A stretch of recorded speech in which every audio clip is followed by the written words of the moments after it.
to another EB DevTech workshop. This is your co-host Erick Barreat, and here we have Laura. Hello, everyone. How you doing, Laura? How's your weekend? I'm good. Thank you very much. Just getting ready to start off to continue this series on IT foundations. Absolutely. Let me go ahead and get the screen up and going. Everybody is invited to let us know if you have any questions. We are an IT developer company that works with small and medium business to find solutions uh, for their business, for whatever they're facing, and just knowing each and every one that is putting up front in the market, whatever your industry is very exciting.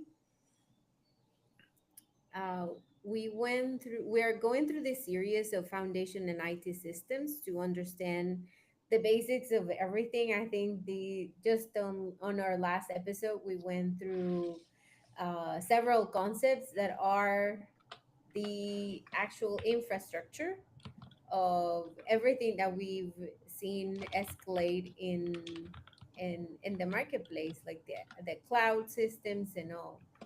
So can you go and Yeah. continue the screen? So Sorry.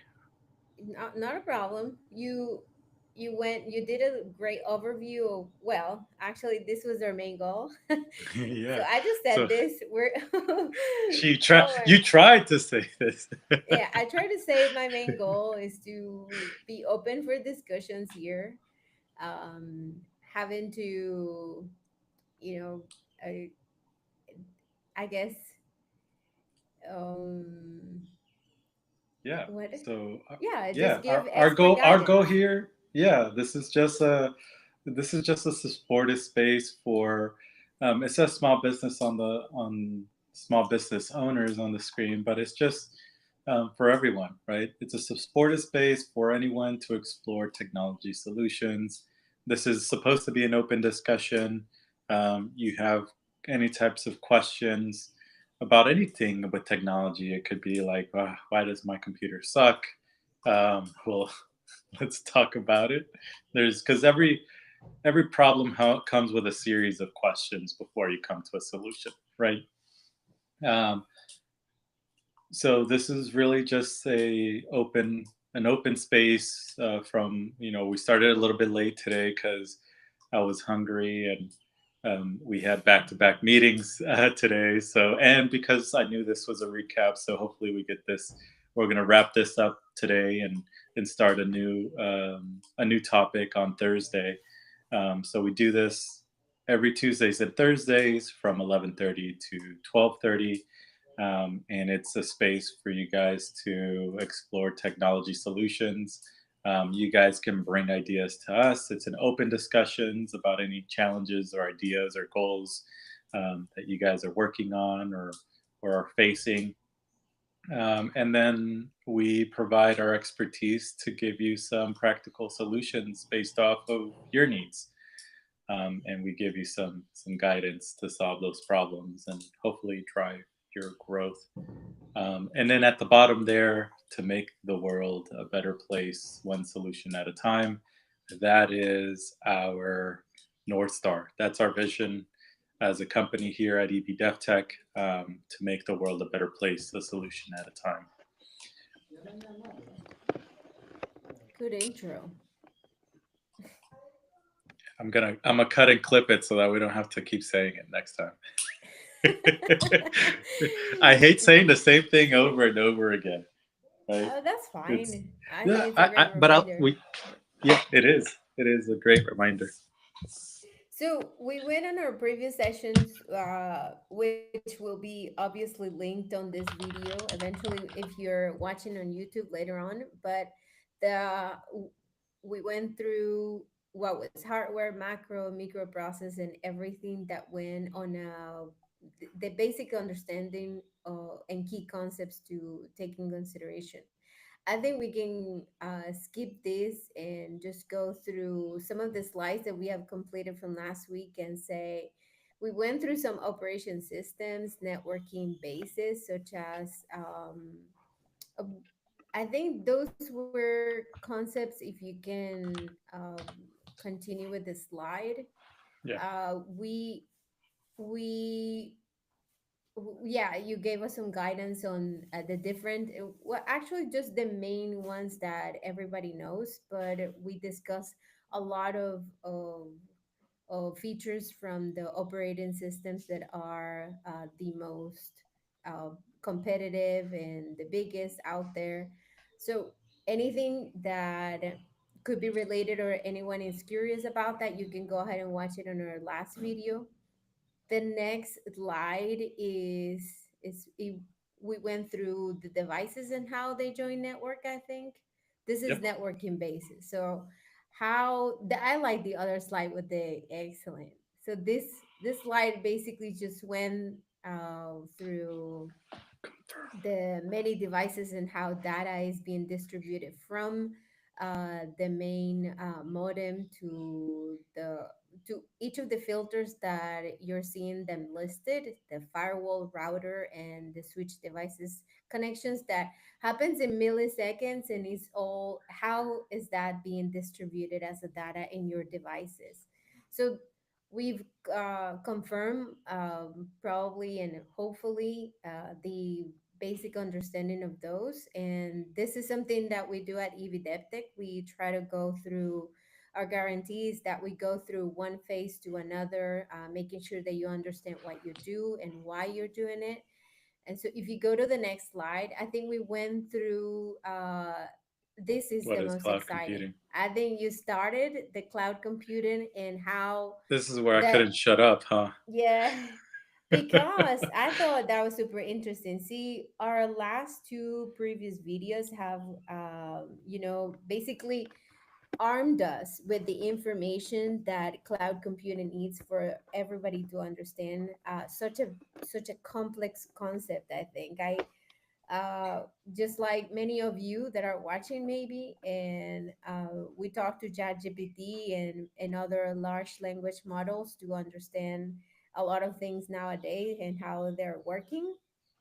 And one of the most complex concepts that are out there is actually the cloud computer and how is it working? How do you protect your data? And so this is where EBDEPTE can advise on what data you have, what is it, and how you defined it, and where can you store it.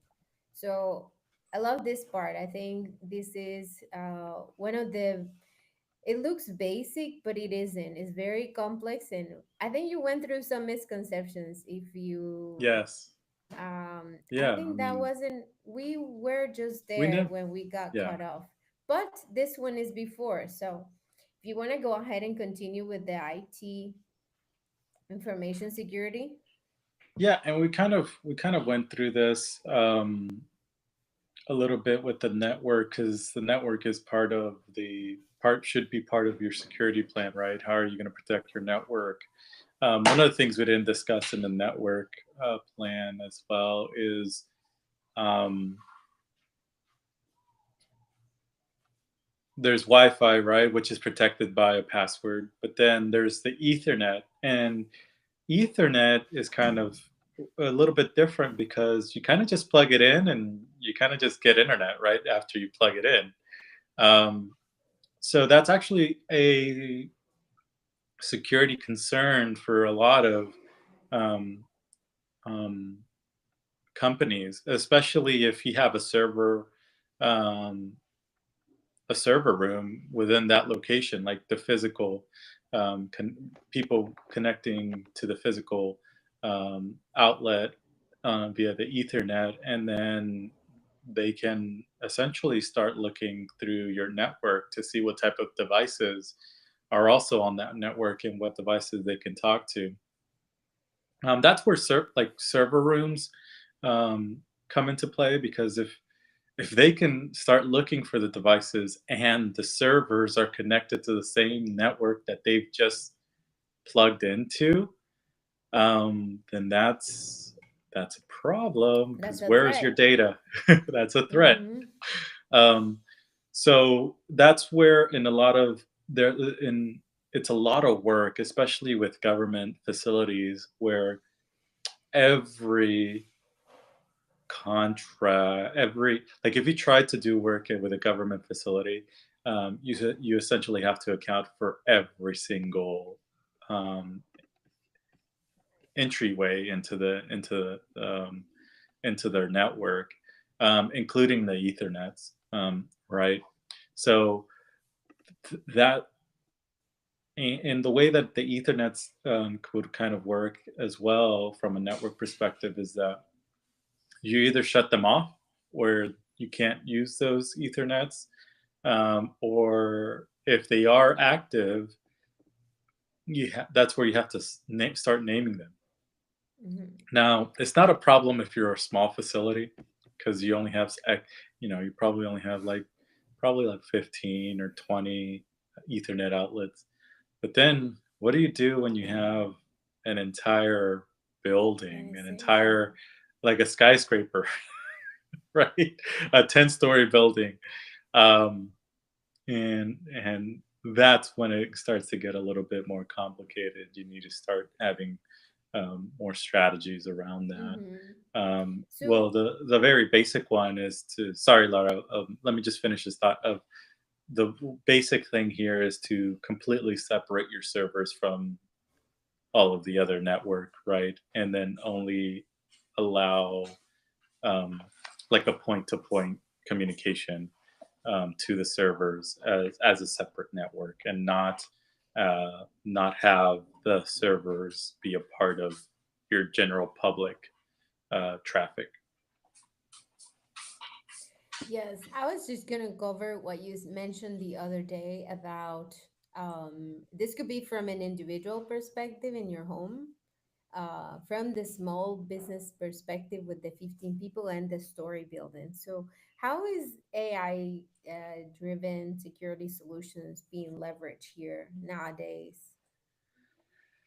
Well, a lot of it from a detection perspective, right? So if since a lot of these transactions are data, you can see over time what data looks the same and what data looks what type of transactions are starting to look different, and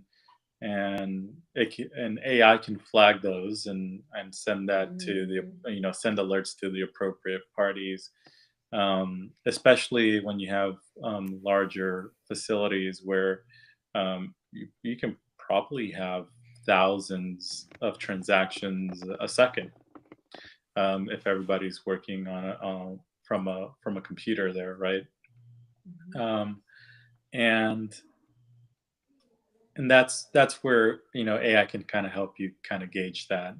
Firewalls help to make sure that you have the guardrails up, um, but then past that, right, making sure that um, the transactions or the requests that are being had, or even internally, right? Because you can't detect internally.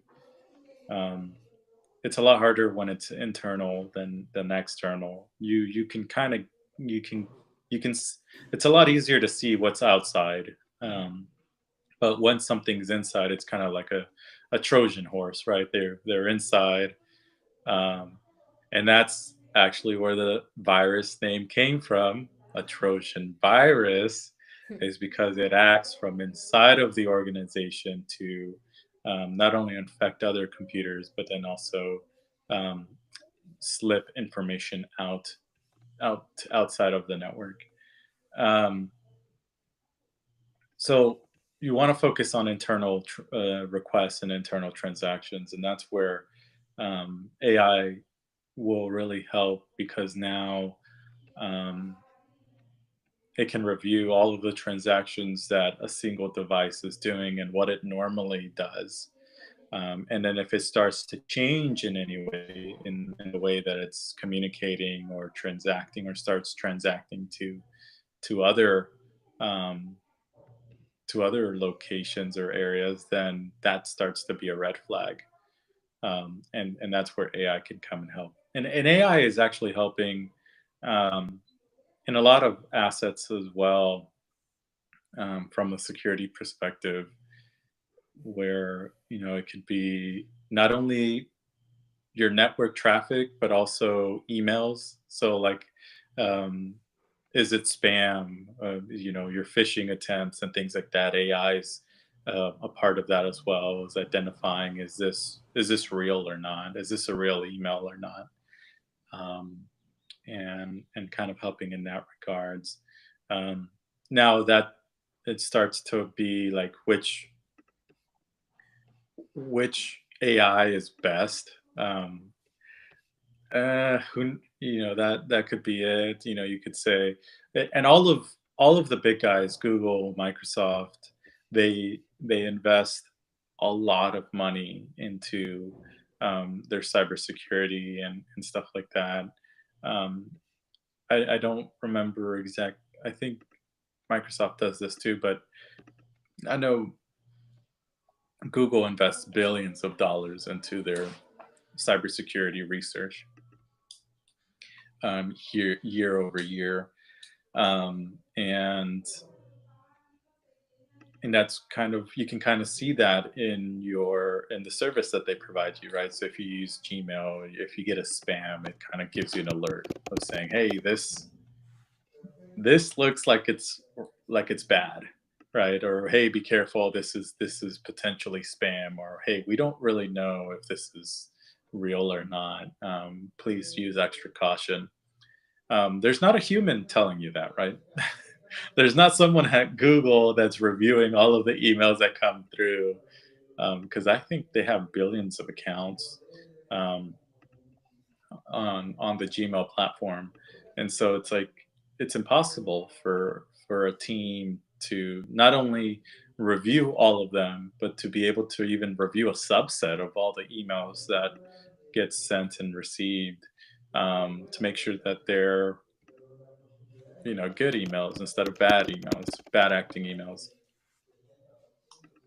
And so it's important to make sure that you do have um, those protections in place. Um, and that's the key there. Using strong passwords. Now we're talking about paraphrase passwords. Um, Using unique passwords for every account is very important. How the heck do you do that? Uh, um, I don't worry about passwords anymore. I took care of that problem possibly around 8 years ago, when I was working for a company, an ambulance manufacturing company here in Houston, and they introduced um, LastPass, and it's a password management platform, and ever since then, I have not worried about passwords. It generates passwords for as you, and then it saves it into the vault, and then and that's it, right? That's its sole purpose. Its sole purpose is to create protect really good, strong passwords for you, um, that's randomly generated, um, and then store them in a vault for you, so you don't have to worry about them. And then you use the same application to log in. So the only thing that you really have to keep a hold of is your master password, which is the password to get into your password vault, um, and that's encrypted as well. And they have security measures around that as well, where um, when you're logging into a new device with that, you have to confirm that from with a device that you've already authenticated your identity on, for security, right? Um, so you can't just have someone try to open your LastPass vault on any device. It goes through some security measures before you can log into that vault. And then on top of that, you can have MFA on your LastPass. So not only do they have to know your master password, not only do they have to have access to an existing device to log in to that vault to approve the login on that new device, but then you also have that multi-factor authentication where now you have it going. You have to confirm it on your other device, and then on top of that, it's going to send a multi-factor code or some form of multi-factor authentication that you also have to approve on top of that. So it's triple protected. So everybody should have a strong password. I highly recommend using a password manager. If you don't have one, get in contact with us. We can we can help you in setting one up and teach you on how to use it. But that's something that we push all of our clients to start using as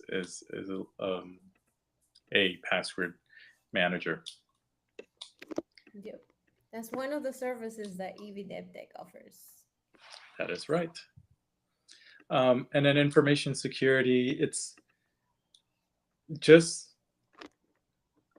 it starts with the user, right? So make sure that you're following your company's policies. If they don't have data security policies, maybe we should be in touch. But at the end of the day is you're the most vulnerable as a user. Excuse me, like I swallowed my food. I didn't even chew it. So like it's now that I'm talking so much, I'm getting the hiccups and stuff like that. Won't do that again. But it starts as, security starts at the user perspective. Don't click on any emails that you're not familiar with. Don't do anything on any email that's asking you to perform an action like, hey, send me gift cards, this or that. Call the person, right? Especially if it has money involved. Call the person, confirm that the transaction is a valid transaction, and then make your best judgment after you talk to them, right? But yeah, just a lot of the time is if you stay on your technology lane, don't deviate from it. Make sure that you're going to the right websites all the time. Keep your passwords up to date. Reset them. Keep them strong. And don't share passwords with anybody else. Just make sure of that.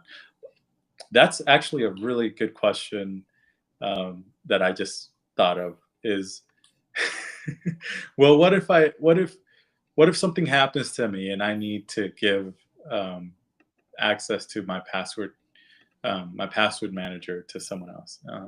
And it's something that I've thought about in my past.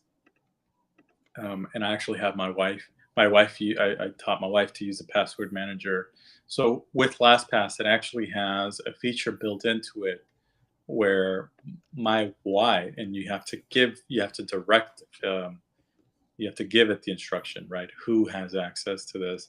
But so my wife has the ability to request for my password vault, and if I don't respond within 48 hours of saying no, this person can't have access to my vault, then it will automatically provide them access. So it's an emergency request. I have all the bank accounts. I have the business bank account. I have a lot of the passwords. I have a lot of information in my vault that she would need in the event that something happens to me. So that is actually one of the biggest reasons that I use a password manager or a vault to store all of the sensitive information, storing all of these types of things. And then I have an emergency contact onto that account, which is my wife, who can then make that request. And she tried it. She tried to get access to all my passwords in the middle of nowhere. I got an email. I got a request saying, "Hey, your wife's trying to get all your passwords. Do you want to do it?" I said, "No, I'm still here. What is she?" And then I called her. "What do you need my passwords for? What are you looking for?" And then I just gave her access to the passwords that she needed at that time. All right. Do we have any questions? Let me look at the chats. No. Let me see.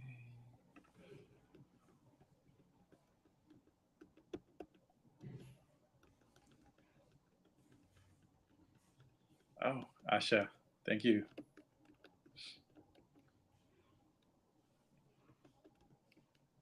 All right. Anything else? Do you have any questions, Laura? How about you? What is your relationship with password managers? I I do have I believe I do have strong management of passwords. Some of them are a combination between the suggested passwords that I have with I guess some sort of my own. And for now, I keep them. There's this new feature on iOS for password management. It's outside of your settings. It's actually an app called Passwords. So I try to let's say I use two different. Actually, I have three profiles in Google Chrome and my normal profile in Safari. So I save them all in Safari, which is the same iOS, uh, but they are not shared with the Google passwords. It's like I do that communication, and then I use in Google. I use the what do you call that? That you're linking your login. I guess your main login of Gmail. Oh, your I think that's the SSO? only one. Yeah. Yeah, So yeah, as long as you keep, I guess, that one safe, you're very good with just it just I guess, for example, Canva is a feature that I use, and so I log in with my Gmail login and so on. So that way I don't keep that much of passwords. Only a few in the password settings. yeah, that's actually great. Um, do you and your Google does have MFA, right? You do have the A multi-factor on your Google. multi-factor, yeah, Beautiful, correct, perfect, yeah. perfect. So Because if you do that's an have add-on. everything pointing to it, then you want to make sure Mm-hmm. that that is the most That is the protected. password. Yep. Yeah. Yep, perfect. That's awesome. And every now and then, I guess, among the practices that I've learned and being recommended from, just being an online user is to change it every now and then. Absolutely, absolutely. Usually about every 90 days, Mm-hmm. um, some 180, but all depends. All depends. All right, so business software and databases. So, right, from a business perspective, you always want to make sure that you have the right software because software costs money. IT technology costs money. There isn't there isn't one piece of software that doesn't cost unless it's free, right? It's built, but even then, it's not free. You had to buy the computer in order to use it, right?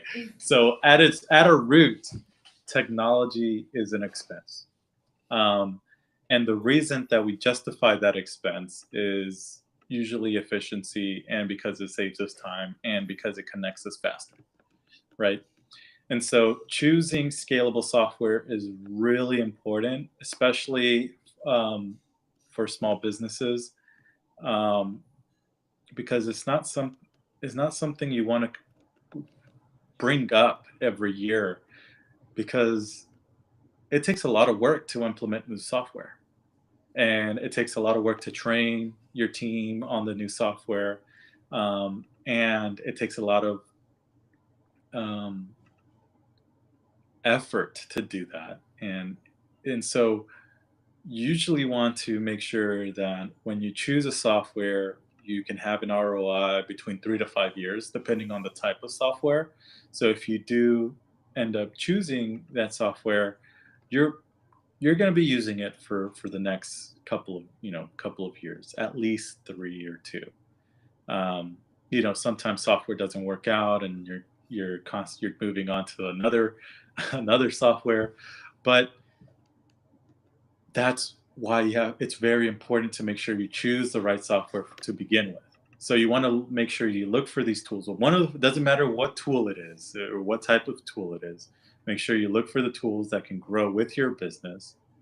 And then you also want to make sure that they have the capability to integrate with the other tools that you work with. That way do you can streamline the processes, you can integrate data points, so now there's not duplicate data entry, things like that. It's very important making sure that you can choose the right tool to be able to integrate to multiple things that will grow with you.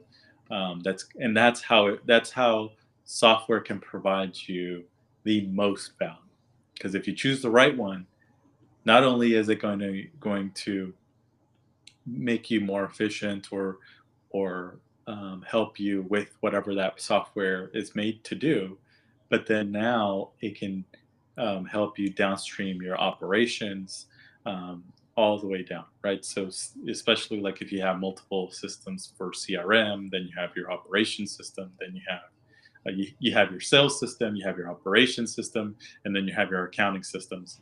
Now, if you can seamlessly draw a line between those systems to connect them, then you have a pretty good business setup.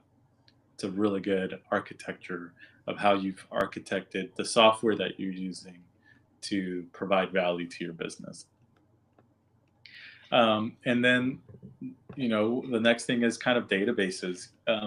I would say that software can be, the software that you choose you can also think about them as databases. Um, a CRM is a customer relation management software, is essentially a database of your client information and your sales information, and even probably your customer service as well. Um, but it's all data, right? So making sure that you choose the right software as well is making sure that it has the right data that you can now analyze. Because if you choose the right software, you're choosing the database, and if you're choosing the right database, then you're going to be able to analyze the data that is in that database and review for trends, and now position yourself to make informed decisions, and then you have the data to back it up. So now you're making data driven business decisions. And well, where did you get that data from? When your boss asks you, you got it from the tools and the software that you guys use day to day. And so that's very important from a business perspective. So making sure you're tracking sales, managing inventory, those are all types of databases. And now, is it capturing the right data? Are you acting on that data? So that's very important. So what Some happens when everything just goes um, couple? yeah, this is important, especially here in Houston or anywhere where Florida, where we Metro. can talk, or unfortunately, we can talk about the whole situation happening in Los Angeles right now with the fire and the businesses that are being affected there. is what's your disaster recovery plan, right? We can talk about something that's fresh right now, and I hope everyone's if you're listening from LA, I hope you're doing well. But this is part of the conversation, right? When things like this happen, what are we doing? What's the plan? How are we going to continue the business? Because I'll be honest, like especially if you're a small business, you can't afford to not be able to operate for a day or two or three.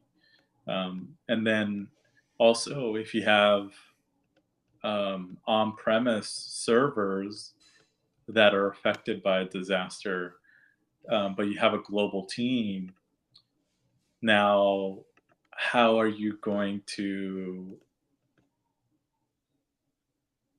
make those teams be able to work, right? How are they going to continue the operations without the core systems that they need to operate? So this is another reason for cloud, cloud infrastructure and cloud redundancy. But there are still some things that you um, might have physically on-prem.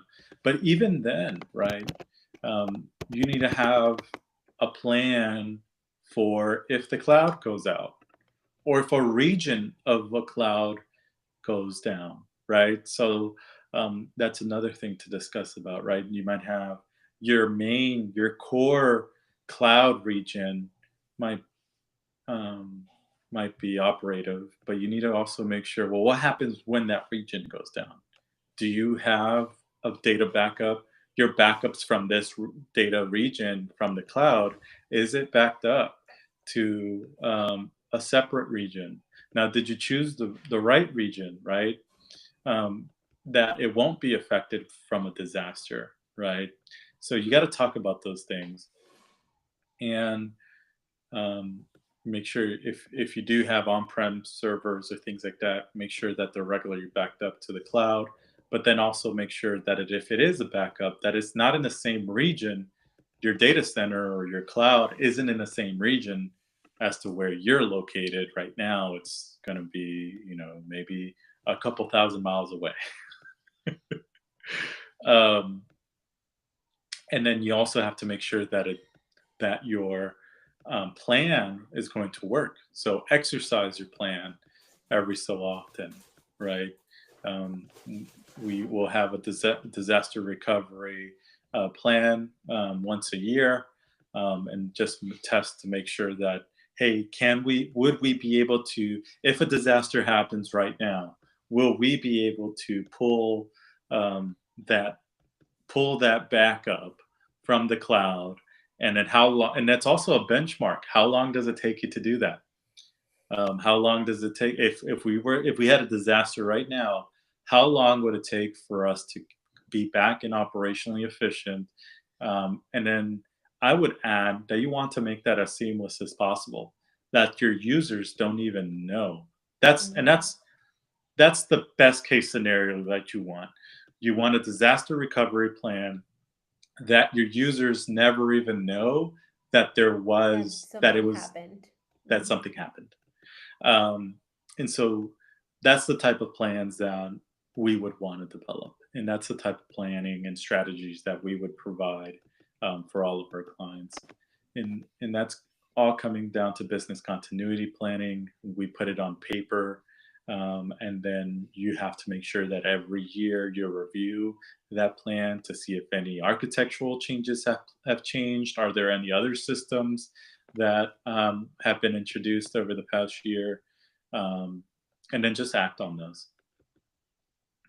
And then, yeah, like it's saying right here, redundancy in critical system, you want to make sure you have fail safes and backup servers of those systems so that if something happened in one region, you can just quickly um, move to the other.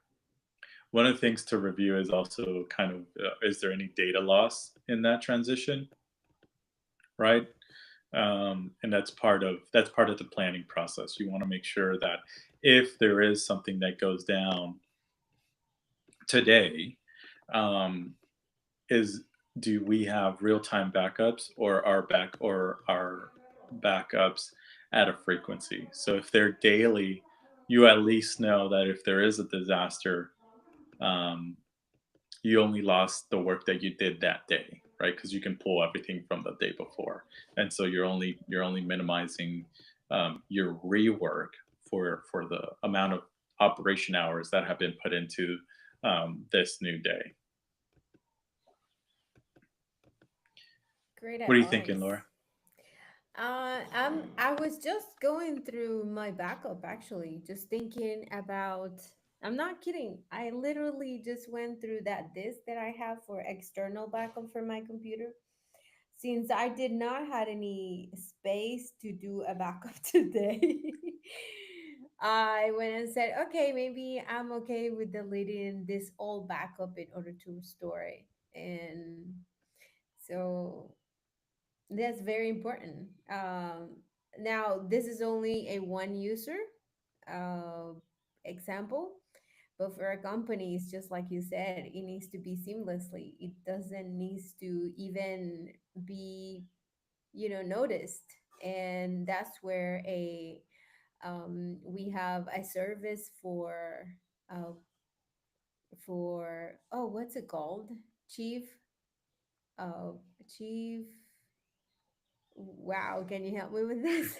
Chief Well, of yeah, the the the the the c- the virtual CIO, the virtual chief information the officer, but virtual, yeah, but it's a service that literally just entails to be looking after these types of situations, just to give you a heads yeah, up create on. strategies to make sure that Mm-hmm. your business is Yeah, operating as it should.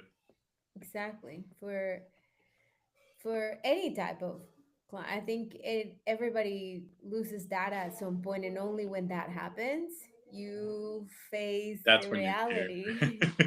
that, oh shoot, I should have said that somewhere else, and then the redundancy comes into play. So that's very, very important. Exactly. And that's So that's so it's also trying to understand where you have everything, and you have to be very organized so that um, you know where everything is, right? I like to think about it like a kitchen, right? You know where the forks are, you know where the utensils are, you know where the special things, the special tools are, you know where the blenders are, you know where to get the plastic containers. So you have to be that organized with your data as well, so that you know where everything is, where it comes from, which drawer it's in, um, because that's gonna, when it comes to recovery, you'll be able to go fetch it or back it up efficiently. The correct. fun part, the misconceptions. Yeah, you went over some of these already, but I think they're great reminders. Yeah, It's I mean, especially since we talked about them last week, we've had a whole weekend to sleep them off. Um, so if data is in the cloud, it's no longer your responsibility. No, it's a misconception.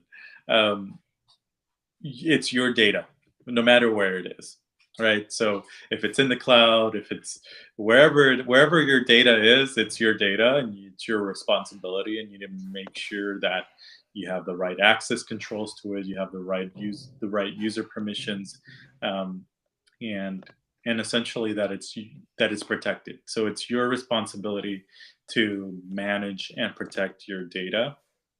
Um, the cloud helps with that, and they might provide, excuse me, they might provide some service agreements as to what they'll do to protect your data, but ultimately it's up to you to maintain the controls of that data, right? And also test if anybody that and test and audit if anybody that shouldn't have access to that data can get that data. So if you work in a corporate environment or a bigger company, you might hear like, oh, we're getting an IT audit, and usually that's what they'll do here is they'll understand what type of people need to have access to this data, and then they'll do the exact opposite. They'll try to get in with what it's not, with who doesn't have access to that data, and see if they can get access to it. All I software didn't works know. on any computer. Try running Autodesk on your Mac. I don't know. Actually, it's been a while since I've done research. Can you run um, Autodesk on a Mac? Have they done that compatibility? Uh, didn't Yes, we they review have. this? Yeah, I thought you did this search. Maybe it wasn't the same, but yeah. Okay, so I need to stop saying that because it's something that it's been ingrained in my mind because it's something that's was true You for faced many it. years. Yeah, it was. Yeah, it was true for You many faced it. years. Mm-hmm. Hmm.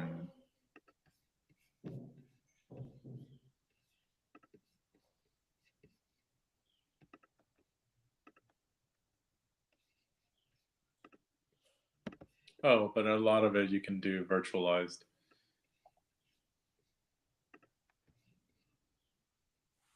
See, you still can't use Autodesk Inventor. There's no native Macintosh version of that. So, so that's still true. I'm still partial right. Who cares? But anyways, that's one of the things that when we talked about the right hardware is making sure that um, the software that you'll be using on that hardware is compatible. It works. Mm-hmm. Small businesses are not targets for hackers. Um, that's a misconception. Yeah. Yes, they are. Everybody is a target for hackers. Anybody who can, they're looking for anybody they can get, and so um, small businesses usually don't have as many controls as a bigger company would in this regard. And so again, just like this says it pretty spot on. Cyber attacks on small businesses are increasingly common due to perceived weaker defenses. Perceived, right? Contact us if you think you're weak, because if you're working with an IT department, or you have an IT department, or if you have us, you got a strong defense. Cloud computing always Defense. saves money. Defense. Defense always Defense. saves money. Um, I think we talked about this too, right? We got to make sure that we're using the right cloud computing, that it's being used appropriately. Cloud computing doesn't always make the most sense. It depends on your plans for scale, and it also depends on what type of data you want to save there. So it's not always saving you money, especially if the services are not managed correctly. So you can get a lot of unexpected expenses if you're not using the cloud correctly. Technology solves all business problems. Yes, yes, I think so. No, it doesn't. Technology is a tool, right? And so it just depends on how well you're versed in the tool, and how you apply it. Great So that's perspective. Mm-hmm. all right. And so that's where we come in. We'll be a great tool. We'll be your tools. And so technology can help solve business problems, and help automate that and help augment and make things more efficient. Um, but you need to have the right culture, you need to have the right technology, you need to have the right software. A lot of things need to be right for technology to solve your problems, and it takes a lot of effort to if if you're building a business, if you're doing, it takes a lot of effort to do anything right. Um, so it's an exercise, right? It's even a lot of effort to be healthy, to work out and to do that. So it's a practice thing. You got to continuously practice trying to do the right thing, and then just keep building from there. And so that applies a lot to technology. It depends on the type of business that you are. It depend, and then from there, do you as a business have the right technology to begin with, um, and then building that technology roadmap to making sure we can streamline all of the systems, all of your core systems, all the way down from sales all the way down to accounting, right? And making sure that all the right tools are being selected to be used, so that data and the business processes can flow correctly, and that takes a lot of effort because you also need the right culture. You need to train your employees. We talked about this, right? It takes a lot of effort. You got to train employees. The employees need to have a good understanding of the software and the tools. And so, again, the root of this is making sure you have the right tool, and then you have the right people using the tools at the right time. Um, and that's how We you have a successful technology roadmap. mhm. We have developed some written information plan for clients, and I guess one of the other day I talked when we talked to Albin, we went through some of the most common misconceptions on how to keep employees trained, and it just takes a couple of minutes a day and a week. It's a daily practice. It's just for you to keep yourself updated with some common threads, and it's a very easy program that you follow. So we offer that too, and I think that's very important that uh, it is not necessarily, you don't have to be a big tech person to go through some basic knowledge to be to become also a tool. I think just like you said, technology is a tool, and persons, we act as tools for companies to the to achieve goals. And Exactly. therefore it's a super interesting that each company has their own backdoor and their own backbone of business, and everyone is out there being a target, and you could just create a plan for it. You're calling me a tool, Laura. I am a I'm tool. joking. We're all tools. Um, Can we cover so this? This was something super interesting. IP, Internet Protocol.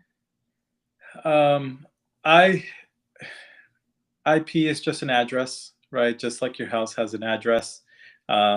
These are unique numbers allocated to you, or your device or your network. So there's actually all the devices have IP addresses, and that's how things get routed through the internet.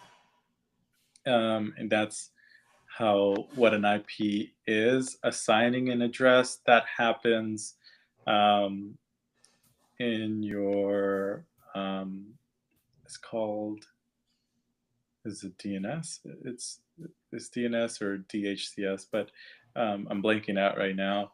But it's been a while since I hit this topic, but I understand it very well. just probably not going to explain it well enough, but your network will assign the device, depends on how your network is set up.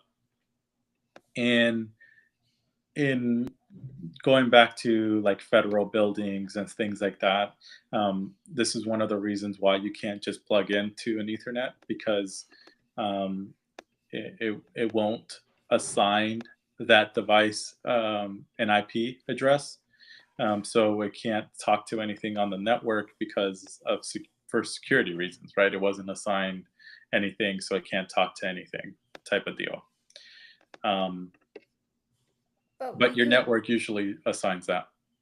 we could leave it here for today, and we will cover this on the next section. Okay. I think there are three topics ahead of us of how we can, yeah, not that one. Leave me my. We made this blog post of the most common mistakes of IT foundations.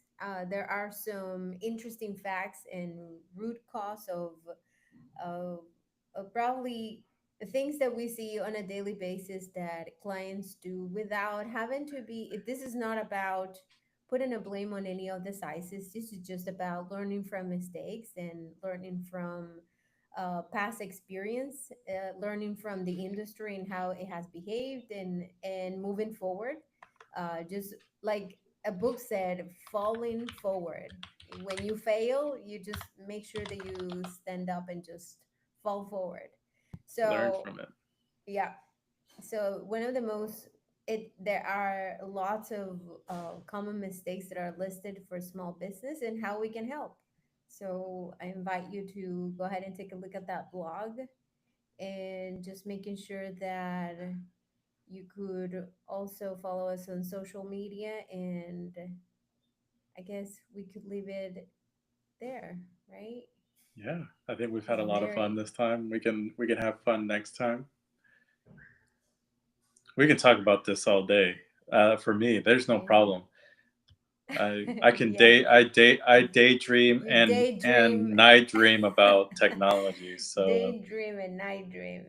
Correct. There's always a this way is to our improve. passion, Yeah. So always. you call us anytime for a consultation. All right. Thank you guys, and that's it for today. Thank you for joining our workshop, and see you next time. Thank you.